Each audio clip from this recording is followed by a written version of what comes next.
una ronda de preguntas desde la moderación a cada una de las participantes y luego abriremos una ronda de preguntas también al público y esperamos ojalá tener suficiente tiempo para agotar todas esas.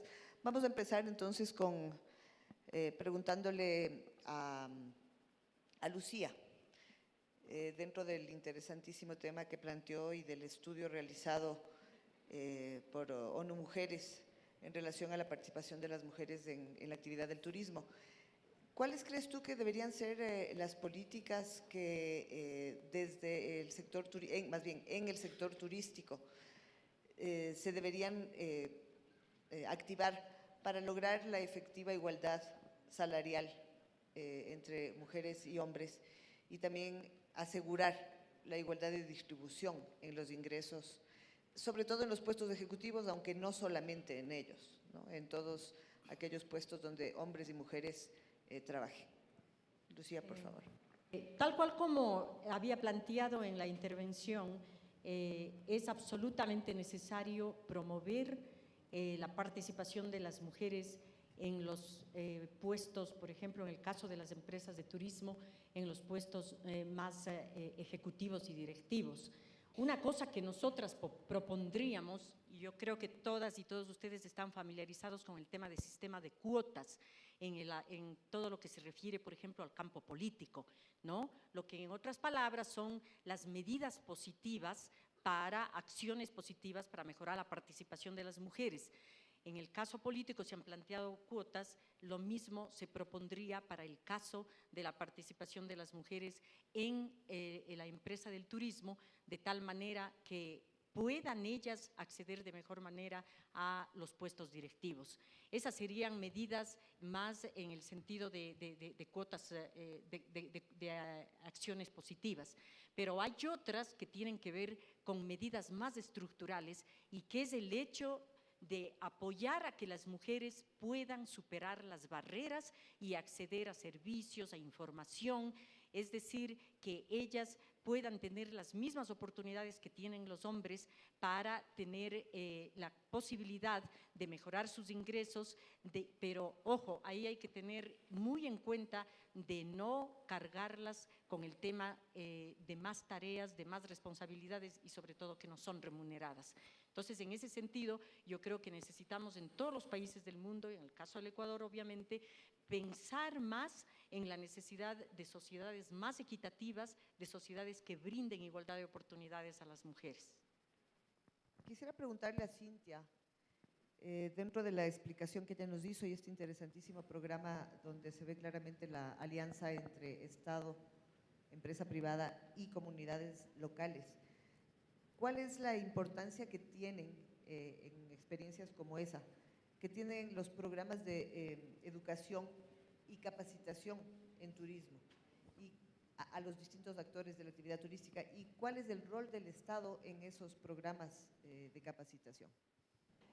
Primeramente, creo que lo que debemos de hacer en la metodología cuando formulamos estos programas de capacitación deben de ser diseñados acorde a las características de las comunidades, porque como vimos en el ejemplo de Cristina, ya ellos conocen cómo hacer las cosas, quizás no saben cómo se llaman o cómo se aplican en el mundo de turismo. Entonces es muy importante potenciar ya sus habilidades y las fortalezas que ellos ya poseen, y así pues logramos un mejor desarrollo de ese recurso humano.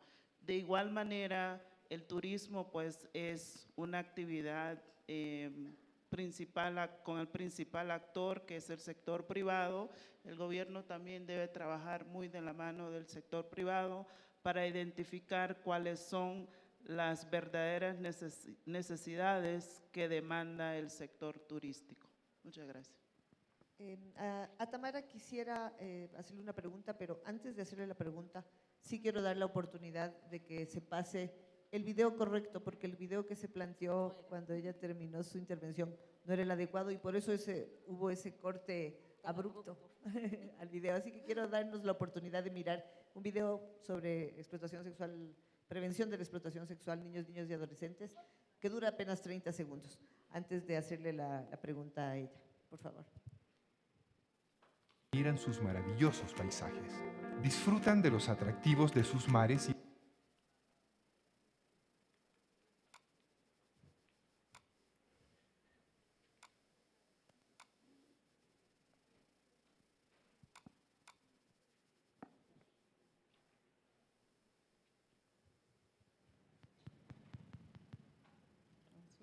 las playas, son atraídos por la riqueza de su cultura y su gente. Pero también hay otras personas que pasarán un tiempo a la sombra. Porque en Ecuador, la explotación sexual de niñas, niños y adolescentes no es una actividad turística, es un delito penado por la ley. Un turismo responsable prioriza la vida. Ministerio de Turismo del Ecuador. Gracias. Y este video nos lleva a la pregunta que tiene que ver justamente con la iniciativa que surgió en el marco de la Organización Mundial de Turismo, del Grupo de Acción Regional de las Américas contra más bien para la prevención de la explotación sexual de niños, niñas y adolescentes.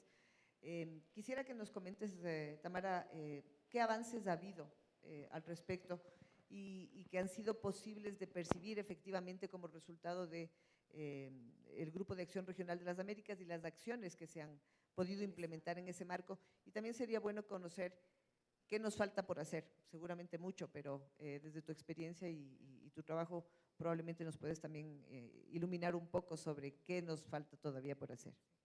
Yo diría que el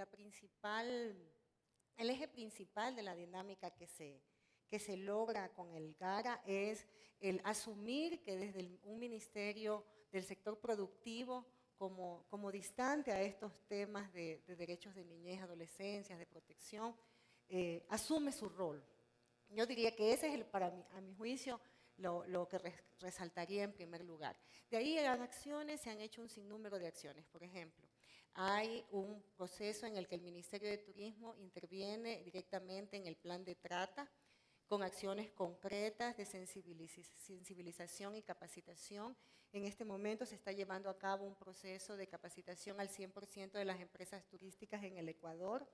Se inició un proceso conjunto entre el Ministerio del Turismo y el Consejo Nacional de Niñez y Adolescencia, a quien yo represento, en el que se está trabajando en un proceso de construcción de rutas de restitución de derechos a niños, niñas y adolescentes en situación de explotación sexual en actividades turísticas. Y este proceso tiene básicamente como dos etapas. La primera etapa es la identificación de quiénes son los actores en el territorio que intervienen cuando se dan este tipo de casos. La segunda etapa es la sensibilización a las empresas turísticas a que puedan detectar signos que me permitan estar alerta, darme cuenta de que ahí ocurre algo raro y puedan denunciar al canal correspondiente, a quien le corresponde. El tercero, ya dije dos, pero han sido tres, el tercero es el vínculo, el trabajo coordinado y articulado con estos actores que identificamos en el primer momento, porque si no podría resultar que uno llama y nadie le responde, entonces es necesario iniciar ese proceso en el que se van juntando y se van además mirando dónde tenemos las deficiencias tanto normativas como operativas para poder responder eficazmente a un caso de explotación sexual. Esto es un poco lo que hemos hecho, ¿no? Así como resumido, pero si tú me preguntas qué pasa, yo digo que todo este proceso, ¿qué nos hace falta? Porque todo este proceso lo que nos ha permitido evidenciar es este punto en el que yo decía, es necesario como desarrollar procesos complementarios, como mirarse como sistema. En algunos casos resulta que el ministerio, la intendencia, se cree, por ejemplo, con el rol que le corresponde al Ministerio de Turismo, o la policía está haciendo algo que no le corresponde a ellos y el que le corresponde no lo hace. Entonces, por un lado, es necesario ubicar adecuadamente, normativamente, qué es lo que nos falta para ir clarificando el rol de cada uno y no hayan cruces. Y por otro lado, es necesario la capacitación a los funcionarios para que cuando esté claramente normado todo el proceso, hagamos lo que nos toca hacer. Porque a veces por buena intención, a veces por negligencia, no se hace lo que corresponde y eso trae un sinnúmero de complicaciones. Y a Cristina, luego del hermoso video y de su experiencia, que creo que todos pudimos percibirlo, una experiencia de vida. Ella vive el turismo en su día a día y creo que eso nos da una visión distinta de cómo hacer el turismo. Quisiera preguntarle, aunque de alguna manera pudimos verlo ya en su explicación y también en el video, ¿cuáles son tal vez las barreras más grandes que tú hayas encontrado, especialmente para las mujeres, en la búsqueda de estos proyectos de turismo vivencial y comunitario? Es decir, ¿cuáles son las barreras fundamentales, especialmente para las mujeres, en estos ejercicios de turismo comunitario?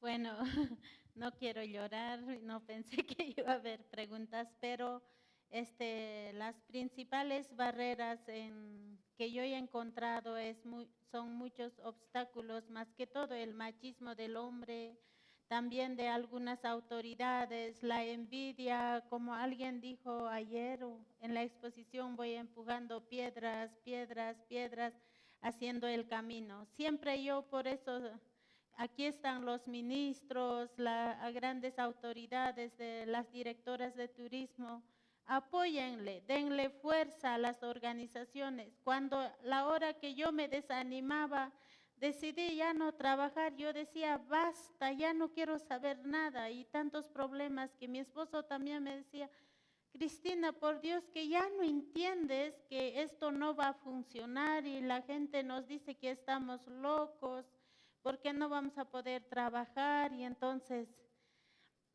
y cuando de parte de las instituciones siempre había en las capacitaciones, los especialistas nos decían, sigue adelante, sigue. Siempre hay problemas, siempre van a encontrar la envidia, siempre va a haber los obstáculos en tu vida, pero esa es la fuerza que yo he encontrado. Cuando me decían, sigue, entonces yo he encontrado eso.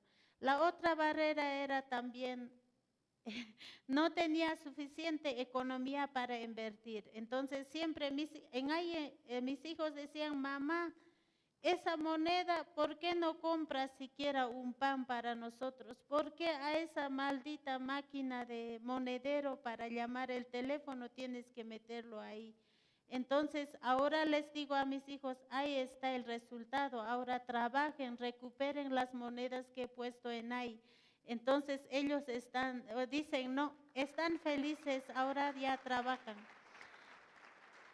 Imagínense que me llevaron a la fiscalía, investigación, seguramente que cuando uno viaja lleva donaciones, quizás ahora que estoy en el Ecuador voy a llegar con un montón de donaciones, pero la donación más grande que yo he encontrado es la información de lo que yo he aprendido en este taller. Y entonces justo estoy pensando, para este próximo encuentro de turismo rural comunitario, estoy en programa de exposición, hacerlo este tema de turismo consciente, y yo sé que me van a ayudar a preparar mi presentación. Muchas gracias. Muchas gracias, buenos días. Bolívar Troncoso Morales, de República Dominicana, presidente de la Confederación Panamericana de Escuelas de Hotelería, Gastronomía y Turismo. La pregunta a Cristina, cuando el gobierno de Fujimori en Perú, estuve en el Puno en un proyecto que él desarrolló con la cooperación alemana en las comunidades Uro, preparándole habitaciones para recibir turistas alemanes y entrenando a la comunidad para manipulación higiénica de alimentos. Ese proyecto continúa, fracasó, y si usted parte de ese proyecto. Muchas gracias. Gracias. como todo proyecto de la comunidad fracasa, hay veces varias veces me han preguntado y qué raro que aquí en una pregunta en un evento internacional. El presidente Fujimori ha hecho los 3 habitaciones, seguramente era con una cooperación. Mi proyecto es hace 9 años, pero esas habitaciones han fracasado porque no había turistas que duerman, las autoridades ya no se han preocupado que ese proyecto avance. Entonces, hay veces en una comunidad no todos podemos meter a un mismo saco, porque en una comunidad encontramos muchas habilidades, puede ser en agricultura, ganadería, pesca, hotelería, artesanía. Entonces, hay veces en un acuerdo de la comunidad dicen, tenemos este proyecto, todos van a trabajar. Eso ha sido el error de las autoridades de la comunidad. Entonces, no han sabido diversificar la actividad productiva. Y nosotros ahora estamos trabajando, ¿no? Hay una asociación de pesca, hay una asociación de artesanía, hotelería, entonces, cosa que ahora no se obliga, ¿no? Es por habilidad, cada persona puede decidir a realizar una actividad productiva que ellos tienen esa habilidad de trabajar. Entonces, no es eso. Nosotros somos otros que empezamos con la sugerencia de la pareja de holandés. La inversión vino hasta el ministro de Turismo, hasta mi casa, y entonces, cuando la prensa estaba rodeado, me preguntan, Cristina, ¿cuánto ha invertido el gobierno en este proyecto? Yo dije simplemente ni un sol. ¿Por qué? Y entonces, ¿cuánto te ha costado? No sé cuánto me ha costado cada sol, he estado invirtiendo. Pero sí el gobierno ha invertido en la capacitación, que eso es lo más importante para mí. Cada cosa que voy aprendiendo, tengo que comprar este tablero, tengo que comprar las sábanas, porque dice que debo poner sábanas, tengo que lavar todo. Entonces, cada necesidad yo voy comprando, pero no sé cuánto ha invertido en la capacitación el gobierno. Eso quería aclarar. Cristian Chiriboga, noticiario que hice events de la comunidad en Facebook a nivel de red social. Mi pregunta para la representante del Consejo de Niñez y Adolescencia es en torno a los famosos programas de intercambio cultural, donde involucra estudiantes universitarios, chicos y chicas, a nivel de países en los que, por ejemplo, a través de un contacto, ya sea por red social o por internet, estos intercambios se dan en forma también clandestina, a veces no avisada. ¿Qué hace el Estado, las autoridades para regular eso, para evitar que el famoso intercambio cultural no derive en un libertinaje? Eso por un lado. Para la representante de Honduras, ¿qué consejos y recomendaciones les dan a las empresarias para las pymes turísticas de nuestro país? ¿Qué les falta y qué deben hacer para aportar en el turismo ecuatoriano? Muchas gracias. En este momento hay 2 iniciativas desde el Consejo Nacional. La una es una que se llama Internet Seguro. Se está trabajando un proceso conjunto, articulado con Fiscalía, con el CNEL, con todos los organismos que tienen que ver en el tema de telecomunicaciones, en la regulación de estos temas, para hacer un control sobre algunas páginas y redes sociales que pueden significar riesgo para niños, niñas y adolescentes en el tema de prostitución, en cualquiera de estos temas de delitos sexuales. Este programa lo que es que hay un icono en el Internet en el que cualquier página, que cualquier persona de nosotros considere que es riesgosa, puede denunciarla. Entonces, los organismos competentes hacen una revisión de esa página y verifican si efectivamente constituye un riesgo para niños, niñas y adolescentes, y entonces es bloqueada en nuestro caso. Ese es uno de los procesos. Lo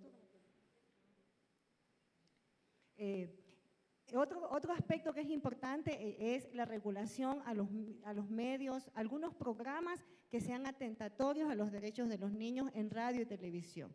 En este momento el Consejo Nacional ha emitido una resolución en el que establece la posibilidad de que cualquier persona, cualquier ciudadano pueda denunciar cuando considera que un programa de televisión es atentatorio, por ejemplo, porque está impulsando temas de violencia, porque está incentivando la prostitución infantil o alguno de estos temas. En este momento estamos en la fase, ya la resolución fue aprobada y se está sensibilizando, se está trabajando al interior de los medios de comunicación para que ellos conozcan el sentido de la resolución y poder luego comenzar a difundir, porque era importante para nosotros no simplemente lanzar la posibilidad de hacer este tipo de regulaciones, sino que los medios de comunicación pudieran entender de qué se trata, cuál es el sentido real y luego entrar en la fase de difusión y ya que se comience a utilizar.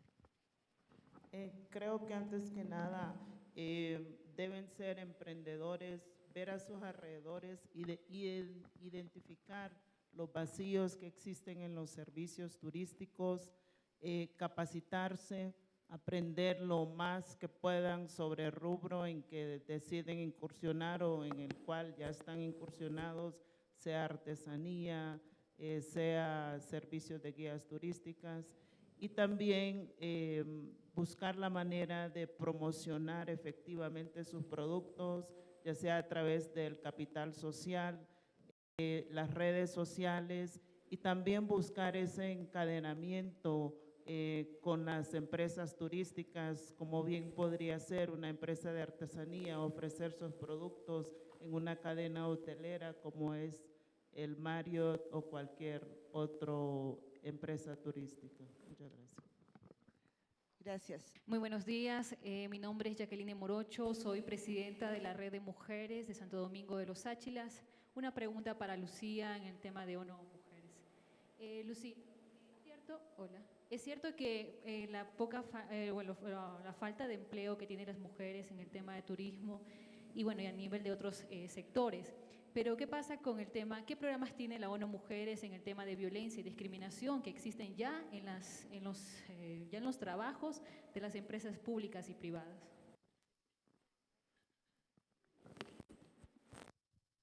Muchas gracias por colocar un tema que es el tema bandera de ONU Mujeres. Es decir, yo creo que todas y todos sabemos que mientras exista la violencia contra la mujer no se puede hablar de desarrollo. Esa es una pandemia, hay que desterrarla.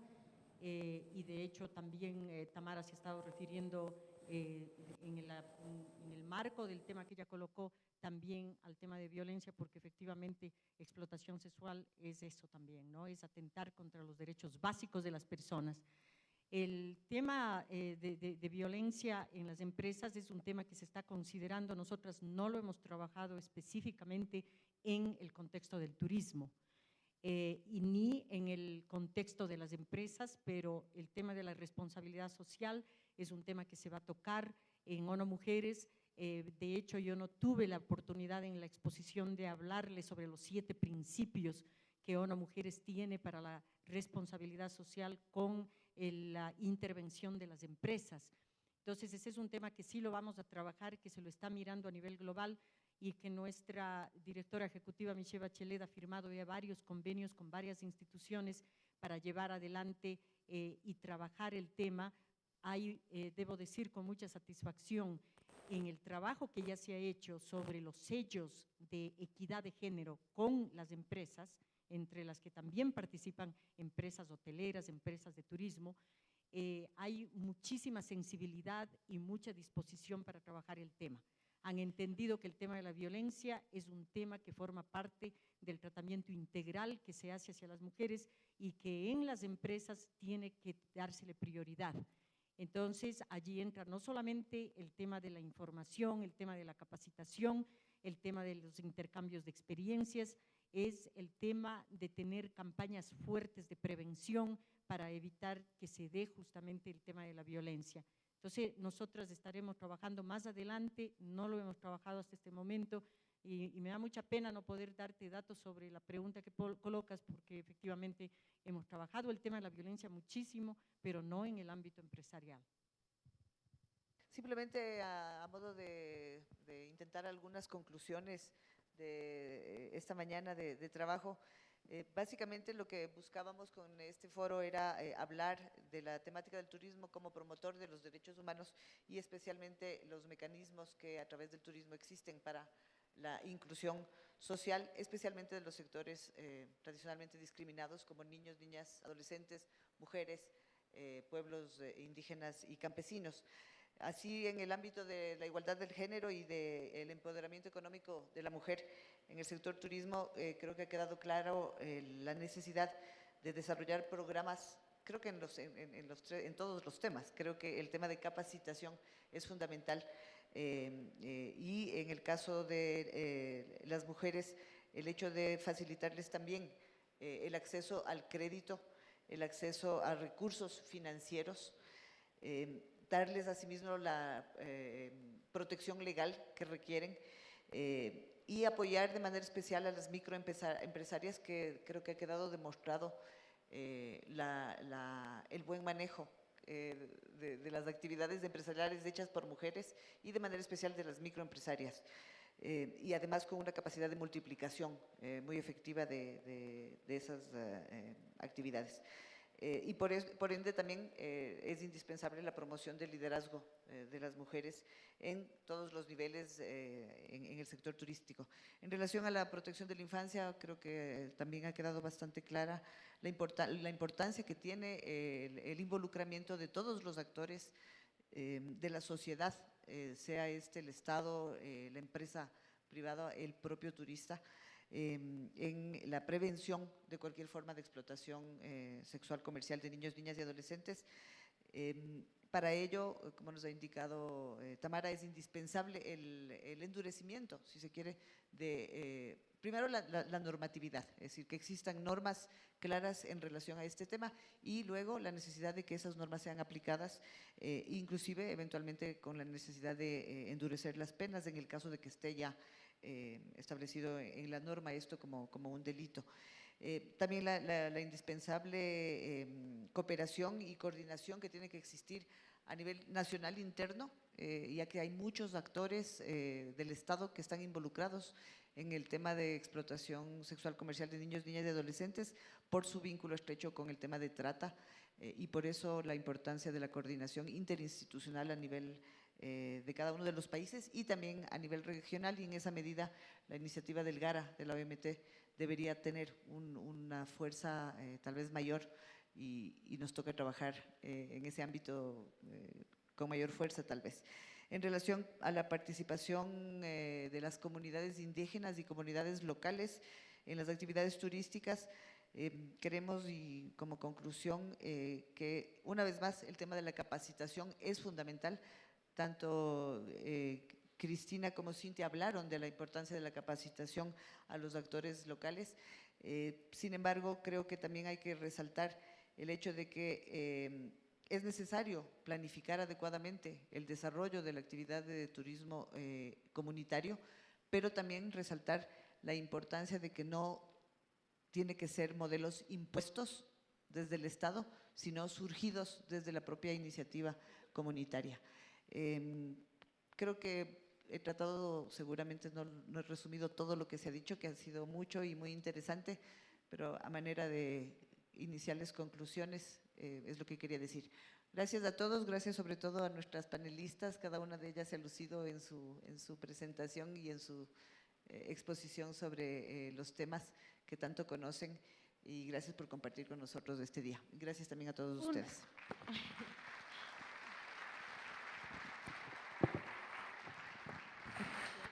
Una última, quizás que me queda como una piedrita. Yo no sé, no entiendo bien lo que es inclusión social.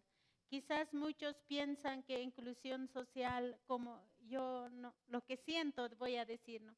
Inclusión social es llegar a los rincones de donde no llega nadie, ¿no? Pero para mí, inclusión social sería, ¿no? Para ustedes que son empresarios, autoridades, inclusión social sería ayudar a formalizar a las comunidades, a los emprendedores, emprendimientos. ¿Por qué?